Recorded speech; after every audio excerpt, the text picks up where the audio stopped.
এক সূরার মধ্যে আল্লাহ তাআলা নাজিল করেছেন। এটা এই ইউসুফ আলাইহিস সালামের একটা অন্যতম বৈশিষ্ট্য, মর্যাদা। এই সূরা পুরাটার মধ্যে ইউসুফ আলাইহিস সালামের পুরা জিন্দিগিটা আল্লাহ তাআলা ছোট্টবেলার থেকে একবারে শেষ পর্যন্ত পুরাটা জীবন আল্লাহ তাআলা তুলে ধরছেন। কারণ ইউসুফ আলাইহিস সালামের জীবনের প্রথম থেকে শেষ পর্যন্ত প্রত্যেক অংশের মধ্যেই আমাদের জন্য, ঈমানদারদের জন্য শিক্ষা, উপদেশ এবং চলার পথের পাথেও, মানে সোজা কথায় নূর, আলো আছে, জীবনের আলো, চলার পথের আলো। এজন্য সূরা ইউসুফ একটা বিশেষ বৈশিষ্ট্যমণ্ডিত সূরা। আল্লাহ তাআলা এই সূরার মধ্যে ইউসুফ আলাইহিস সালামের আলোচনা পুরাটা করছেন একসাথে। 2 নম্বর কথা হলো, নবীজি সাল্লাল্লাহু আলাইহি ওয়াসাল্লামকে একদিন জিজ্ঞেস করা হয়েছিল, সাহাবীরা জিজ্ঞেস করছিলেন, আইয়ুন নাসে আকরাম, ইয়া রাসূলুল্লাহ, মানুষের মধ্যে সবচেয়ে সম্মানিত কে? তো নবী সাল্লাল্লাহু আলাইহি সাল্লাম এর জবাবে বলছেন, ইউসুফ, ইউসুফ আলাইহিস সালাম। নিজের তো বলেন নাই, তাওয়াজু, বিনয়ের কারণে বলেন নাই নিজের নাম, মূলত তো তিনিই শ্রেষ্ঠ, সেটা তো ঠিক আছেই, কিন্তু বাকিদের মধ্যে আর কি হিসাব, বাকি সমস্ত মানুষের মধ্যে, পৃথিবীতে নবী, রসুল, মানুষ সকলের মধ্যে শ্রেষ্ঠ ইউসুফ আলাইহিস সালাম। আল্লাহ নবী বলছেন কেন? নবীজি নিজে এটা বলছেন কেন শ্রেষ্ঠ। কারণ ইউসুফ আলাইহিস সালামই একমাত্র নবী যার একটা এমন সুন্দর একটা বৈশিষ্ট্য আছে যেটা আর কারো নাই, কোনো নবীরও নাই, এটা ইউসুফের। সেটা কি? তিনি এবং তার পিছনের 3 পুরুষ, ধারাবাহিক 4 জন সরাসরি নবী। এটা শুধু ইউসুফের বৈশিষ্ট্য। এজন্য নবীজি ইউসুফ আলাইহিস সালামের নাম বলতে গিয়ে বলতেন, আল করিম ইবনুল করিম, ইবনুল করিম, ইবনুল করিম, সম্মানিত ব্যক্তি, সম্মানিত ব্যক্তির ছেলে, সম্মানিত ব্যক্তির ছেলে, সম্মানিত ব্যক্তির ছেলে। মানে কি? তো এটা আবার বলছেন নবিউল্লাহ, ইবনু নবিইল্লাহ, ইবনু নবিইল্লাহ, ইবনু খলিলুল্লাহ। ইউসুফ আলাইহিস সালাম তিনি নবী, নবীর ছেলে, তিনিও নবীর ছেলে, তিনিও নবীর ছেলে। ইউসুফ আলাইহিস সালামের বাবার নাম ছিল ইয়াকুব। কি নাম? উনি নবী। ইউসুফ নিজেও নবী। ওই ইয়াকুব আলাইহিস সালামের বাবার নাম ইসহাক আলাইহিস সালাম, উনিও সরাসরি নবী। আর ইসহাক আলাইহিস সালামের বাবার নাম ইব্রাহিম খলিলুল্লাহ, হযরত ইব্রাহিম আলাইহিস সালাম, উনিও নবী। বুঝেন নাই কথাটা? এই 4 জনই নবী, নিজেও নবী, আগের 3 জনই পূর্বপুরুষ কি নবী। এটা আর কোনো নবীর নেই। আর কোন নবীর এরকম বাবা, দাদা, এরপরে দাদার পরে যিনি বড় বাপ, কেহই কি না, 3 জন এভাবে ধারাবাহিক এবং নিজেও নবী, এরকম নেই। এই জন্য আল্লাহ নবী সাল্লাল্লাহু আলাইহি সাল্লাম বলেন, সমস্ত মানুষের মধ্যে শ্রেষ্ঠতম ব্যক্তি ইউসুফ আলাইহিস সালাম। আল্লাহ নবী তাকে বলছেন আল করিম। নবীজি বলছেন সে হচ্ছে করিম, ভদ্র। আল্লাহ নবী সাল্লাল্লাহু আলাইহি ওয়াসাল্লাম বলেন, মেরাজের রাতে নবীজি মেরাজে গেছেন। এই মেরাজে নবীজি বলেন, আমি ইউসুফকে দেখছি সরাসরি। তো দেখে আমি এটা বুঝছি আল্লাহ তাআলা গোটা সৃষ্টি জগতের, তার সমস্ত মখলুকাতের যত সৌন্দর্য, তার পুরা অর্ধেক একা ইউসুফকেই দান করছে। আচ্ছা, কন্ত বেটাটা কি সুন্দর ছিল, বুঝেন নাই কথা? কেমন চমৎকার! গোটা সৃষ্টির অর্ধেক সৌন্দর্য আল্লাহ তাআলা ইউসুফ আলাইহিস সালামকে দান। ইউসুফ নবীর এটা বৈশিষ্ট্য। ইউসুফ আলাইহিস সালামের এটা একটা মর্যাদা যে ইউসুফ আলাইহিস সালাম এবং তার পূর্বপুরুষ ইব্রাহিম, ওনার বড় বাপ কইলাম, ওনার বংশ, তো উনি নিজে এবং ওনার বড় বাপ, দাদার বাপ, দুইজনের নামেই কোরআনুল কারীমে পৃথক দুইটা সূরা আলাদাভাবে আল্লাহ তাআলা নাজিল করেছেন। এটাও ওনার বৈশিষ্ট্য, আর কারণে মানে ইউসুফ এই নামও একটা সূরা আছে, আবার ইব্রাহিম এই নামও একটা কি আছে, সূরা আছে। ওনার বংশের ওনারা দুজন, ওনার নাম এবং ওনার বড় বাবার নাম, দুজনের নামে আল্লাহ তাআলা আলাদা দুইটি পূর্ণাঙ্গ সূরা নাজিল করছেন। এটা ওনাদের বৈশিষ্ট্য, ওনার বৈশিষ্ট্য। ইউসুফ আলাইহিস সালাম পৃথিবীর ইতিহাসে পবিত্র আখলাক, উত্তম চরিত্র, উত্তম আচরণ, সৎ চরিত্র, নিষ্কলুষ পবিত্র চরিত্রের সর্বশ্রেষ্ঠ উদাহরণ, নমুনা ইউসুফ আলাইহিস সালাম।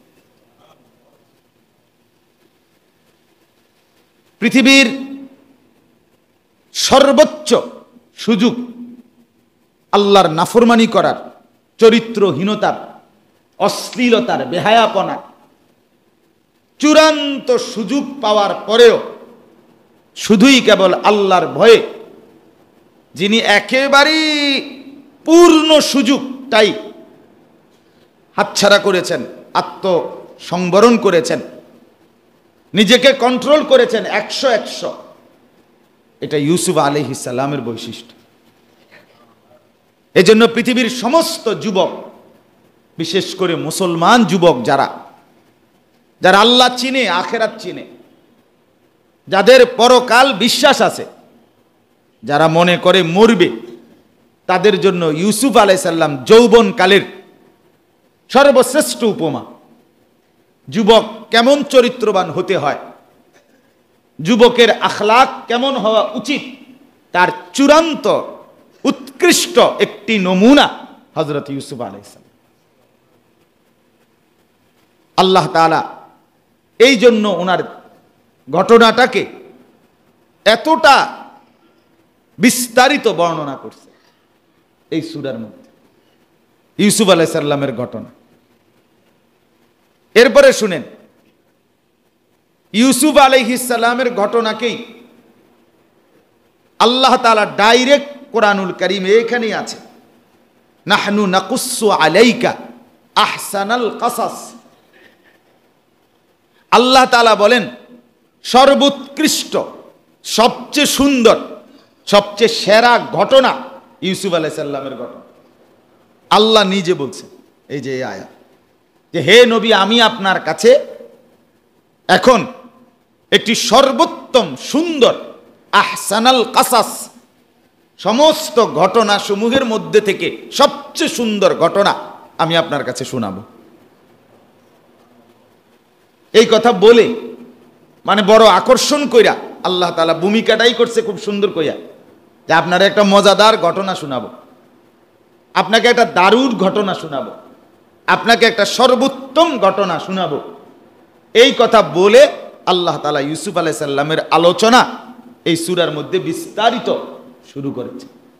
এজন্য ইউসুফ আলাইহিস সালামের ঘটনা হলো আহসানুল কাসাস, উত্তম চরিত্রের ঘটনা, সুন্দর আখলাকের ঘটনা।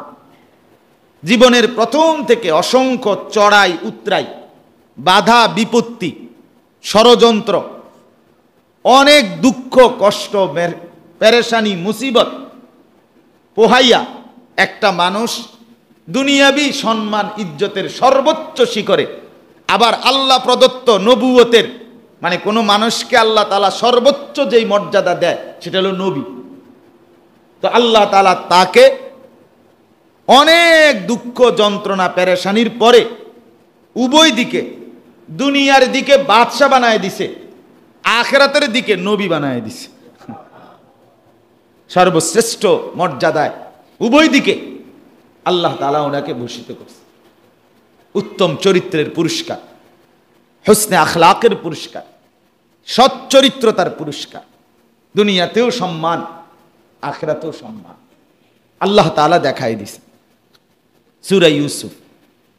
এই এতগুলো কথা বলার অর্থ হইল আপনাদেরকেও এটার প্রতি আগ্রহী করা। এই যে সূরা ইউসুফ, এই সূরা মনোযোগ দিয়ে পড়া দরকার। কত মানুষের হাতে কত সময় আছে, কত সময় আছে আপনাদের হাতে, আহা, কিন্তু গাফলতি আর খামখেয়ালি জীবনটা কদর করলেন না। বয়স্ক মানুষের হাতে কত টাইম, ইচ্ছা করলে পড়তে পারে আল্লাহর কোরআনের একটু তর্জমা, কিন্তু আমি বুঝি না মানুষ এত পাষাণ হয় কিভাবে, এত শক্ত হয় কিভাবে, যে কোনো আহ্বান, কোনো অনুরোধ হৃদয়ের মধ্যে কোনো অনুভূতি জাগায় না।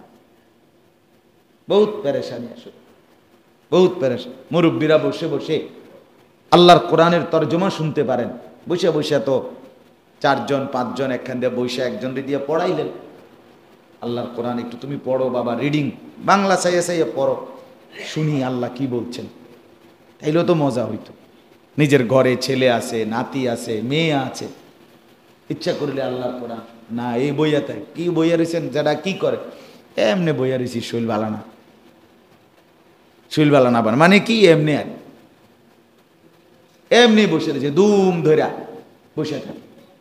অথচ একজন ইমানদারের উচিত সারাক্ষণ খুঁজে খুঁজে তালাশ করে করে নেকি করা, আর কি করা যায়, আর কি করা যায়, আর কি করা যায়, এটা উচিত। হাদিসের মধ্যে আছে, সাহাবী নবীকে বলছে, ইয়া রাসূলুল্লাহ, নামাজ, রোজা, হজ, যাকাত এগুলো তো করি, কিন্তু এক একটা তো টাইম মতো করতে হয়। নামাজের ওয়াক্ত হইলে না নামাজ পড়ন, রমজান মাস আসলে না রোজা রাখা, বছর শেষ হইলে না যাকাত দেওয়া, মৌসুম আইলে না হজ করা। কিন্তু ইয়া রাসূলুল্লাহ, আমার তো এর দূরে মন শান্ত হয় না, আপনি আমারে এমন একটা আমল বলে দেন যেটা আমি সারাক্ষণ করতে পারব। হেরুম কথা কন। সাহাবী জিজ্ঞেস, নবীজি সাল্লাল্লাহু আলাইহি ওয়াসাল্লাম বলেন, লা ইয়াজালু লিসানুকা রাতবান বিযিকরিল্লাহ, তোমার জিহ্বা সারাক্ষণ আল্লাহ তাআলার জিকির দিয়ে ভিজায়া রাখবা, সারাক্ষণ আল্লাহকে ডাকবা, আল্লাহকে নিয়ে পড়ে থাকবা, আল্লাহকেই সঙ্গী বানাবা। কখনো কোরআন পড়ো, কখনো জিকির করো, কখনো তেলাওয়াত করো, কখনো কোরআন শরীফের একটা বাংলা তরজমা পড়ো, কখনো কোরআন শরীফের একটু সংক্ষিপ্ত তাফসীর পড়ো, কখনো একটা হাদিসের কিতাব পড়ো, অথবা অন্যের কাছ থেকে শুনো, কখনো কিছুক্ষণ দোয়া করো, কখনো মুনাজাত করো। একজন ঈমানদার সারাক্ষণই কোনো না কোনো ইবাদতের ফিকির করা উচিত, চিন্তা থাকা উচিত। তা আমাদের তো শুক্রবারের এই জুমার বয়ানটুকু শুনতেই বিরক্ত লাগে। এইটাই 45 বাজে গেলে মন মেজাজ খারাপ হয়ে যায়, খানা দেরি হয়ে গেছে। সবসময় ওনার রুটিন, উনি 1:45 বাজে খানা খায়, আজকে 1:15 বাজে গেছে, ভাত খাইব কোন সময়? উনি ঘুমাবে কখন? ঘুমাবে কখন? ওনার আরো বহুত কাজ আছে, টেলিভিশন দেখবে, মোবাইল টিপবে, গল্প গুজব করবে, এগুলো সব দরকারি জিনিস। আল্লাহর কথা শুনে আমার কি হবে, আর না শুনেই কি হবে? আমি তো যে রুম আছি এই রুমে, আমি বিড়ি খাই তো বিড়িয়ে খাই, আমি সিগারেট খাই তো সিগারেটেই খাই, আমি টেলিভিশন দেখি তো টেলিভিশনই দেখি। ও আমনের মতো হুজুর, হ্যাঁ মিয়া এত বালা হুজুর তো আমার লাইট না, আমনে আইসেন এনে দেড়বুরিয়া হুজুর, আমনে আমারে লড়াইবেন, বুঝেন না? বাপটা এমন, আমি নড়তাম না হুজুর, হুদাহুদি আমারে বিরক্ত করে কিলা, বুঝেন নাই কথাটা? আমারে কীর্তন হুদা সময়টা নষ্ট করানোর, আমি যে রুম আছি এমনই থাক না রে বাপ, এটা উচিত না, এটা উচিত না। দুনিয়া অল্প কয়েকদিনের, এখানে বড়াই করলে সাজে না। এক মানুষ আমরা দুর্বল, আল্লাহর সামনে আমরা দুর্বল, আমরা একেবারেই দুর্বল। আমাদের উচিত বেশি থেকে বেশি আল্লাহর কথা, আল্লাহর শোনা, আল্লাহর কথা, আল্লাহর ইবাদতের মধ্যে লেগে থাকা। আল্লাহ তাআলা আমাদেরকে তৌফিক দান করেন। তো বলতেছিলাম, আমি আপনাদেরকে এতগুলো কথা এই জন্য বলছি, এই সূরা ইউসুফ মজাদার একটা সূরা, খুব চমৎকার। এই সূরাটা আমি শুরু করতে চাই আপনাদেরকে অল্প অল্প যেদ্দুর আল্লাহ তৌফিক দেয় শোনানোর জন্য। সূরা ইউসুফের একটা ফজিলত আছে।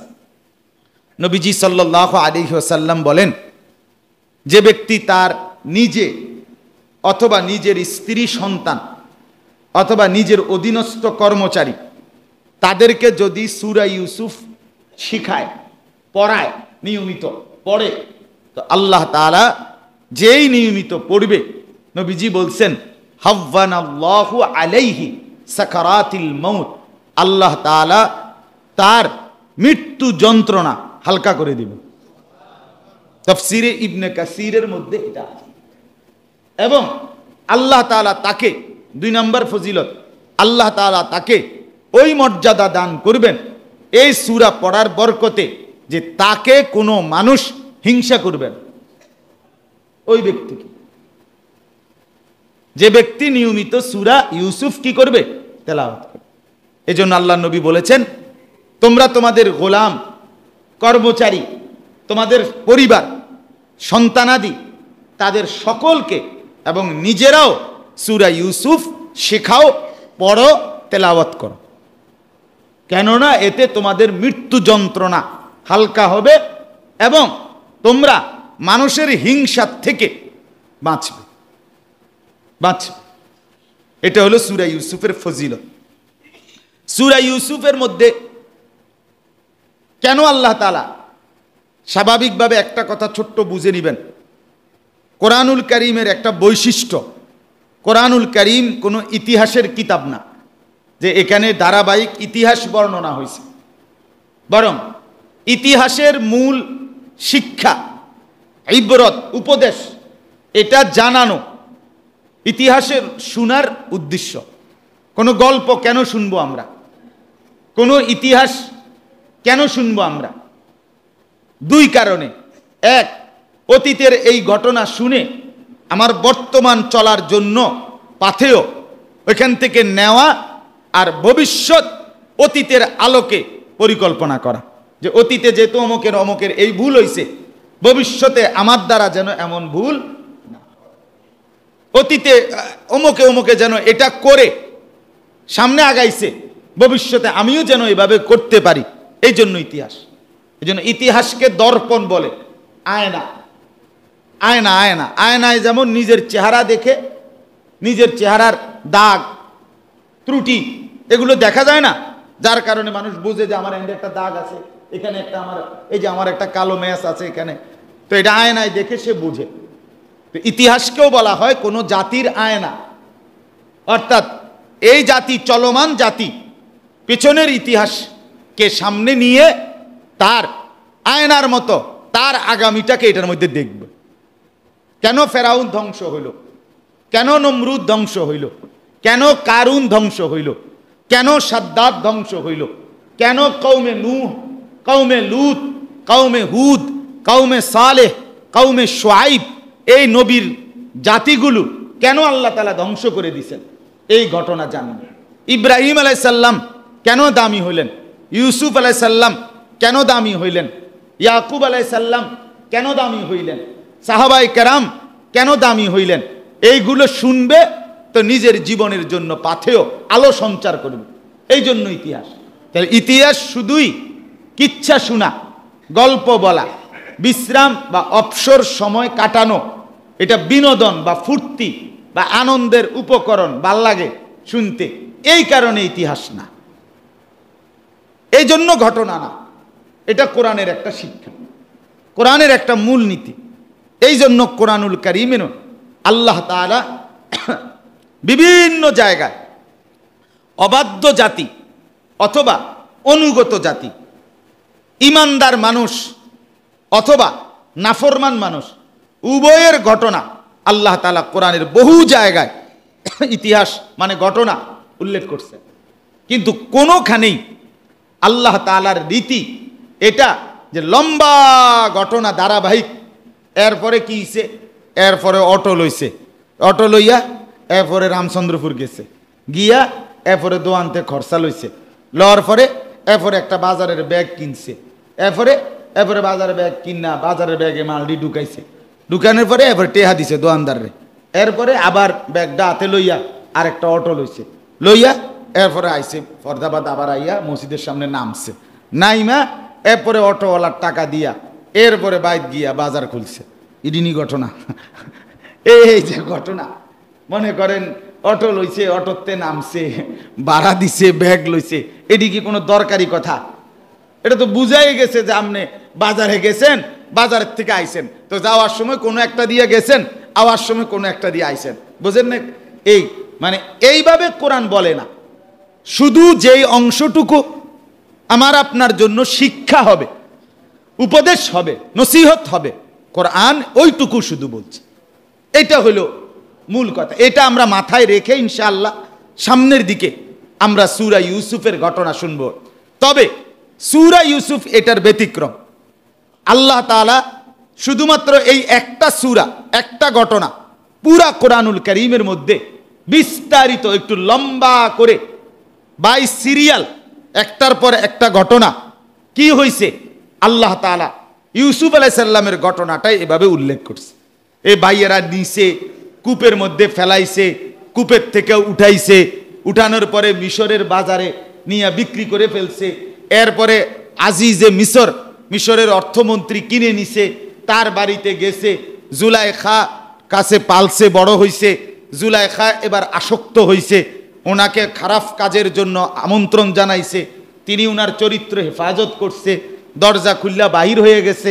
এই যে সিরিয়াল, মানে একটার পর একটা, একটার পর একটা কথা আল্লাহ তাআলা শুধুমাত্র এই ইউসুফ আলাইহিস সালামের বেলায় উল্লেখ করছেন। অন্য কারো এরকম লম্বা ঘটনা কোরআনুল কারীমের মধ্যে নাই। কেন নাই? এর কারণ হলো মূলত শিক্ষা, উপদেশ, এটাই ছিল উদ্দেশ্য। এটার জন্য যেদ্দুর দরকার অদ্দুরই বলছে। আর ইউসুফ আলাইহিস সালামের ঘটনার পুরা অংশটার মধ্যেই শিক্ষা আছে, একেবারে প্রথম থেকে নিয়ে কি আছে, পরতে পরতে, পৃষ্ঠায় পৃষ্ঠায় জীবনের প্রত্যেক ক্ষণে শিক্ষা আছে উম্মতের জন্য, মানুষের জন্য, আল্লাহর বান্দাদের জন্য। এই জন্য আল্লাহ তাআলা বিস্তারিত উল্লেখ করছেন, অথবা তাফসিরের মধ্যে লিখছে এটাও একটা কারণ যে ইতিহাস রচনা করা কোনো জাতির, কোনো ব্যক্তির, এটাও একটা শাস্ত্র, এটাও একটা শিক্ষিত জ্ঞানবান ব্যক্তির করণীয়। কিন্তু সেই ক্ষেত্রে ইতিহাস রচনা কিরকম হইতে হবে এটার একটা নমুনা আল্লাহ তাআলা কোরআনের মধ্যে ইউসুফের ঘটনা দিয়া দেখাইছেন, যে ঘটনা যেন আবার এত বিস্তারিত না হয় যে অনর্থক কথাও ঢুকে যায়, আবার এত সংক্ষিপ্তও না হয় যেন মূল কথা বোঝা না যায়। এই কারণে একটা ইতিহাস, একটি ঘটনা পরিপূর্ণ কেমন হইতে পারে এটা রচনা করবে যারা যুগে যুগে, তাদের জন্য একটা নমুনা স্বরূপ আল্লাহ তাআলা সূরা ইউসুফটার ঘটনা লম্বা করে সুন্দর করে আল্লাহ তাআলা উল্লেখ করছেন। এরপরে সর্বশেষ আজকের জন্য শেষ কথা হইল, আল্লাহর নবী সাল্লাল্লাহু আলাইহি ওয়াসাল্লামের সাহাবীরা মাঝে মধ্যে নবীজির কাছে ঘটনা শুনতে চাইতেন। এটা একটা আমল। মানে আমরাও তো অনেক সময় বলি যে আচ্ছা ভাই কোনো গল্প টল্প থাকলে বলেন। ছোটবেলায় আমরা মা চাচিদের কাছে কি শুনতাম? গল্প শুনতাম। তো সাহাবীরা একদিন নবীজিকে বলছে, লাউ কাসাসতা আলাইনা, ইয়া রাসূলুল্লাহ, আপনি যদি আমাদের একটা গল্প শুনাইতেন, একটা ঘটনা শুনাইতেন। ইয়া রাসূলুল্লাহ, সবসময় তো আপনার হাদিস শুনি, আপনার কোরআন শুনি, একটা ঘটনা কর না। একদিন হয়তো আবেগী মুহূর্তে সাহাবীরা বলছে আল্লাহর নবী সাল্লাল্লাহু আলাইহি সাল্লাম কাছে, সাথে সাথে আল্লাহ তাআলা এই পূর্ণ সূরা ইউসুফ নাজিল করে আল্লাহ তাআলা বলেন, বন্ধু আলগা ঘটনা শুনাইয়েন না, বরং কোরআনের মাধ্যমে আমি সর্বোত্তম ঘটনা শুনাইতে আসি। শুন, এরপরে আল্লাহ তাআলা শুনাইছে নবীকে, আর নবীজি সাল্লাল্লাহু আলাইহি সাল্লাম শুনাইছেন সাহাবীদেরকে। ইনশাআল্লাহ আমরা শোনাবো আপনাদেরকে। আল্লাহ তাআলা আমাদেরকে তৌফিক দান করেন, কবুল করেন, সামনের জুমা পর্যন্ত হায়াতে বরকত দান।